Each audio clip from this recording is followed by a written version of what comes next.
Ya pemirsa, kami ingin hadirkan terlebih dahulu untuk Anda di mana pemerintah melalui Kementerian Agama, kita tahu bersama telah menetapkan 1 Syawal 1446 Hijriah pada 31 Maret 2025. Menteri Agama Nasaruddin Umar menyebutkan bahwa posisi hilal di wilayah Indonesia tak ada yang memenuhi kriteria tinggi minimal 3 derajat. Dan berikut pernyataan dari Nasaruddin Umar, Menteri Agama Republik Indonesia.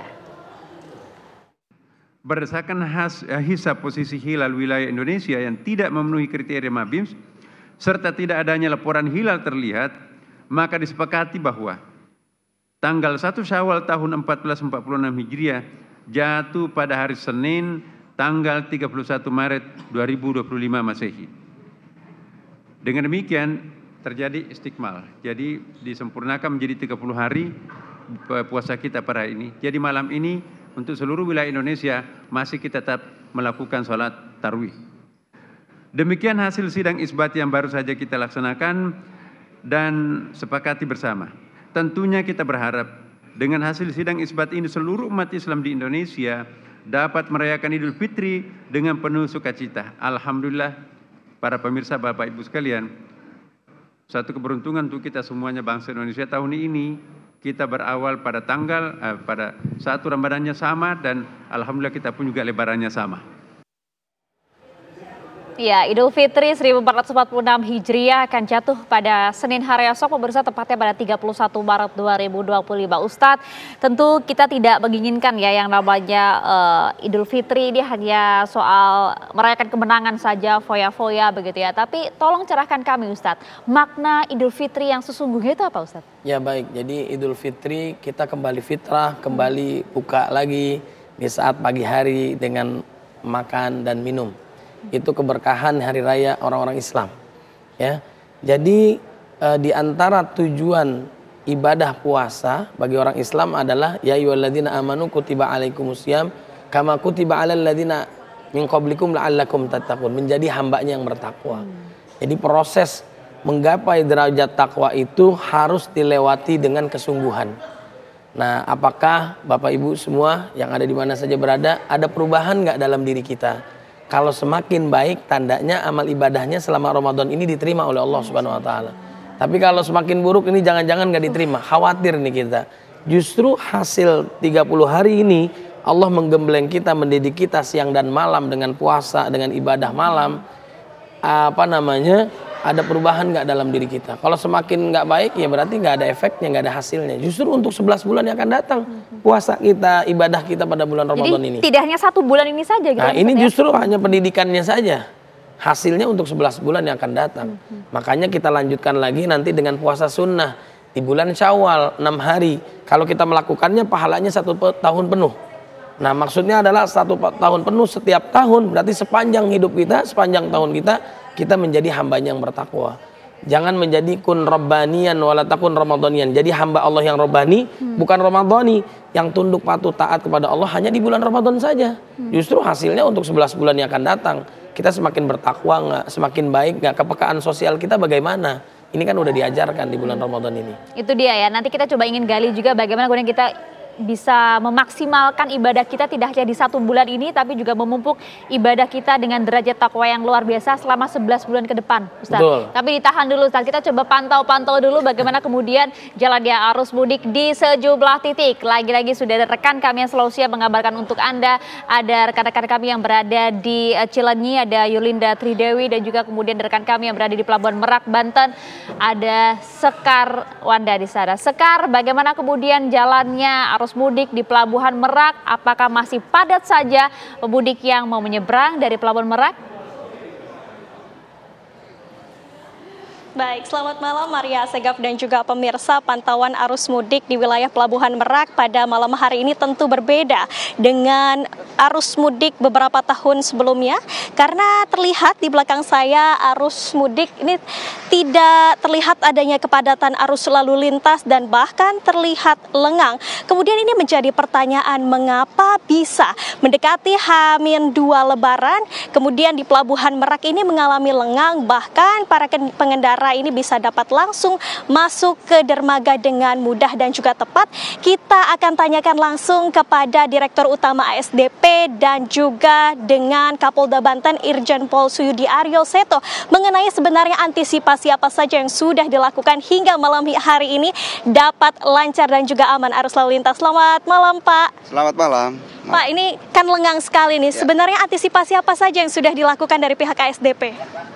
Skenario yang sudah dilakukan dari pemerintah, Kementerian Perhubungan, lalu kemudian Korlantas Polri, kemudian dari Polda, ASDP, alhamdulillah semuanya berjalan dengan baik dan sesuai dengan rencana, sehingga meskipun ada kenaikan jumlah volume kendaraan dari tahun sebelumnya itu H-2 dan H-4 dan H-3 itu sudah 41.000 tahun lalu.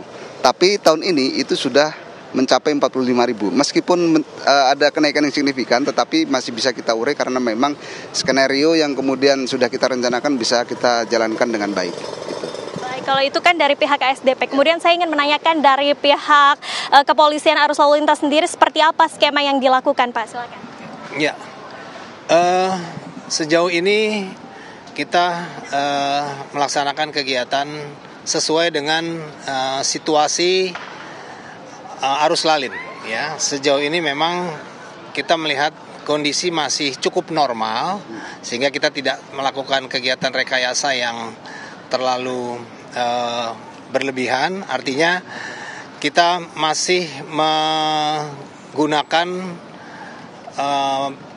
pelabuhan-pelabuhan ini, ya, baik Merak, Ciwandan dan juga BBJ Bojonegara menjadi kantong-kantong parkir dan juga menjadi kantong-kantong untuk antrian daripada kendaraan-kendaraan sesuai dengan golongannya, ya.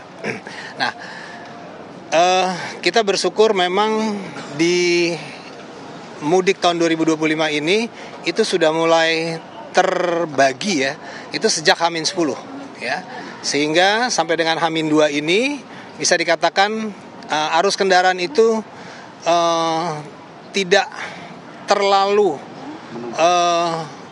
besar sekali, terlalu padat, ya, sehingga kita masih mampu untuk bisa mengatur flow ini, sehingga yang masuk ke dermaga-dermaga di ketiga pelabuhan ini masih bisa dikatakan cukup normal.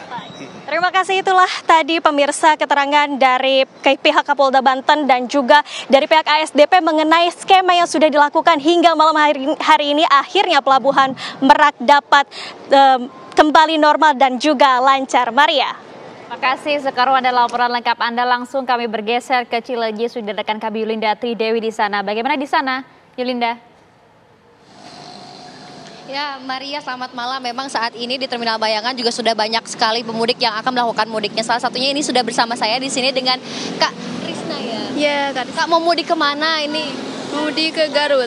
Garut. Ini aku lihat barang bawaannya banyak banget. Boleh dijelasin nggak bawa apa aja? Ada kue lebaran sama baju paling dan ya yang lainnya. Mudiknya biasanya ini ke mana, Kak? Ke Garut. Ke Garut, ya. Enggak, maksudnya mudiknya ini biasanya naik motor atau naik? Ya, biasanya naik motor. Butuh waktu berapa lama untuk mudik ke Garut? Ini sekitar 5-6 jam. Ya, oke. Biasanya momen-momen apa sih yang paling ditunggu oleh kakak sebagai pemudik ini pas saat lebaran? Kumpul keluarga sih. Kumpul keluarga, ya. Oke. Nah, pemirsa, itu tadi dia kumpul keluarga yang ditunggu oleh Kak Risna. Sekarang saya akan ajak Anda untuk berbincang dengan salah satu pemudik lagi nih. Tapi bedanya tadi pakai motor, sekarang mudiknya pakai bis. Punten, Aa. Izin, dengan Aa siapa? Gugum teh. Gugum, boleh dijelasin dong dari mana mau kemana? Dari Cianjur mau ke Wadok. Oh, Wadok tuh di mana tuh, Kak? Sumedang. Ya. Ini aku lihat bawa dus, isinya apa? Biasa, oleh-oleh lebaran lah makanannya. Kenapa milih mudik hari ini? Kalau besok sih keburu macet-macet lah. Paling ini kalau daerah Cianjur sih kayaknya hari ini yang pasnya pulangnya. Tadi nonton sidang isbat gak lebaran hari Senin? Enggak sih, soalnya masih kerja tadi. Kerja. Nah, informasi nih ternyata lebaran itu hari Senin. Hari Senin. Oh, bagus lah. Bagus ya. Bisa ada waktu buat bukber ya? Pasti. Siap. Sama sampai tujuan ya. Nah pemirsa, tadi sudah berbincang dengan kami pengendara motor yang akan mudik ke Garut, kemudian juga dari pemudik yang akan melakukan mudiknya menggunakan bis tadi dari Cianjur menuju ke Sumedang. Sementara saya kembalikan ke Anda di studio ya. Ada yang mau ke Garut, ada yang mau ke Sumedang ya. Terima kasih Dinda Tridewi melaporkan langsung dari Cileunyi, Jawa Barat. Ya pemirsa, kami akan jeda terlebih dahulu. Sejedah kami masih akan kembali untuk Anda, tetaplah bersama kami.